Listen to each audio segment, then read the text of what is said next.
So today I wanted to talk a little bit about where everybody gets their research for when they're trying to get a new fish, especially if it's one that they haven't had before. I've been beating my head against a brick wall trying to figure out a few things about a few different fish. One of them being how to breed discus.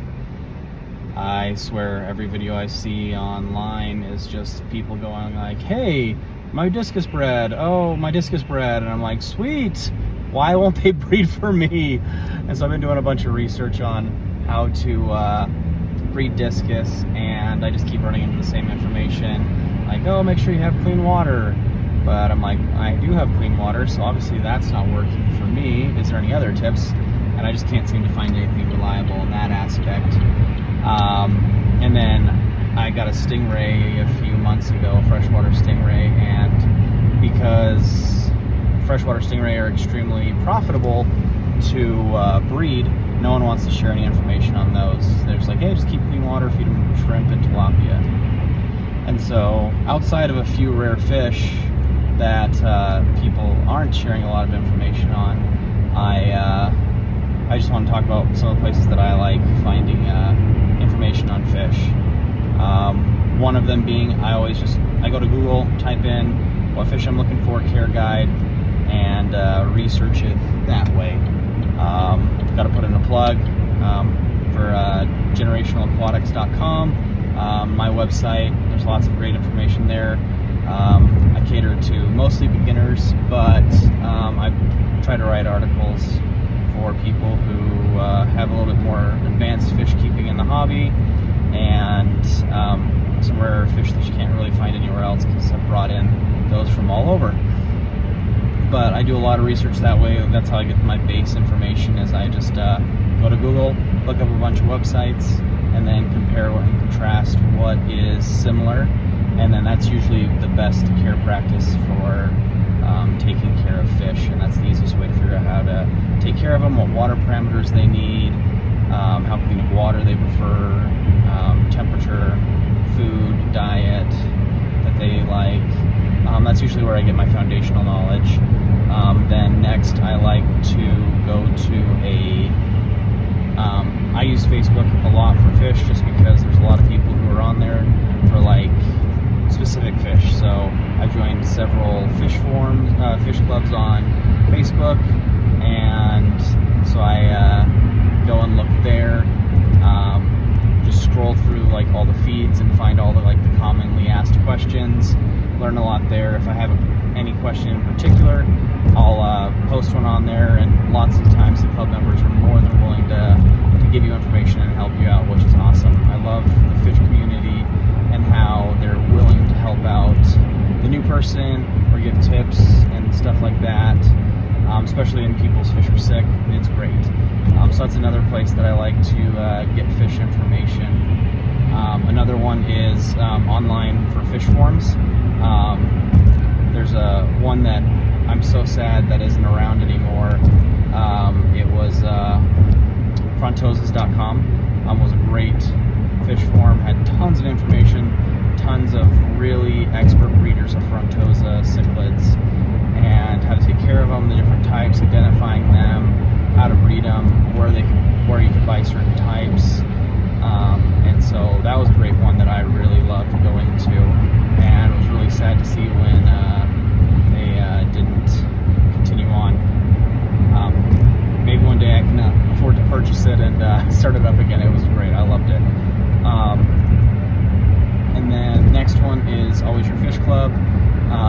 Most of the time there's at least a few people who have kept the same fish or a similar fish to what you're researching, and they can give you little tips and hints, especially with specific to your area. A lot of people, for certain fish, they may not breed really well or live very well in your water parameters. In Utah, a lot of people don't think discus are great for that because they like low pH water, which I found most discus that have been in the hobby for a while do really well in hard water. It's not really a big deal unless you're trying to breed, and then the eggs can sometimes be a little bit finicky with hard water, but live just fine with them there. So they can give you special tips and tricks for your local area.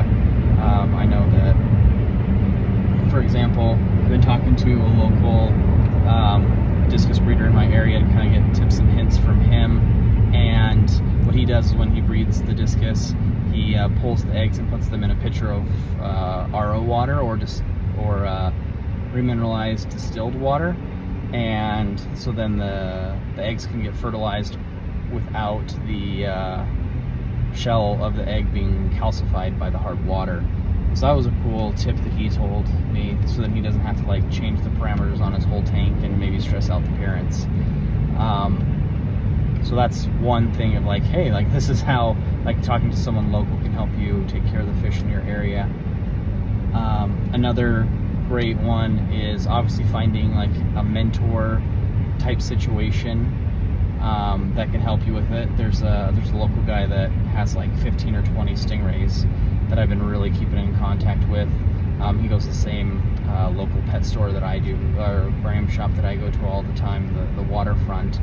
And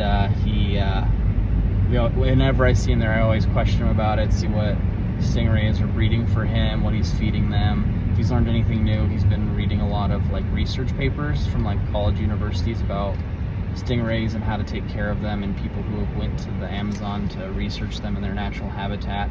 So finding like a mentor or a coach, however you want to phrase it, someone who has experience taking care of the fish, that's willing to like text or call with you or meet in person, is always a great way to get extra information on fish. As for that, those are where I mostly get most of the information that I look for taking care of fish. But sometimes you just have to take the plunge and do some trial and error. I know with Neocardinia shrimp, I didn't believe a lot of the information that I received from other people who took care of them or online, and so like I killed off several colonies of Neocardinia or cherry shrimp because I didn't make sure the tank was seasoned long enough, or I didn't listen about what water temperature that they needed, or they're always like, hey, get a big group of them instead of just like 4 or 5, and I didn't want to spend the extra money because I'm like, supposedly they have tons and tons of babies, so what's the purpose of having a large colony when they'll just make their own? And so following the information that you get from other people is great, but sometimes it just takes some trial and error, because I mean, if everybody would have believed that discus could only be kept in soft water, I wouldn't be able to keep the discus that I have now, because my 75-gallon tank, trying to fill that up with RO water or distilled water would be way too expensive for me. So sometimes trial and error, but lots of times the advice from multiple sources, if it says something, that's generally probably the right information. So yeah, those are some places that I like to find information on new fish that I don't know about and that I'm trying to figure out how to take care of. Hopefully that helps.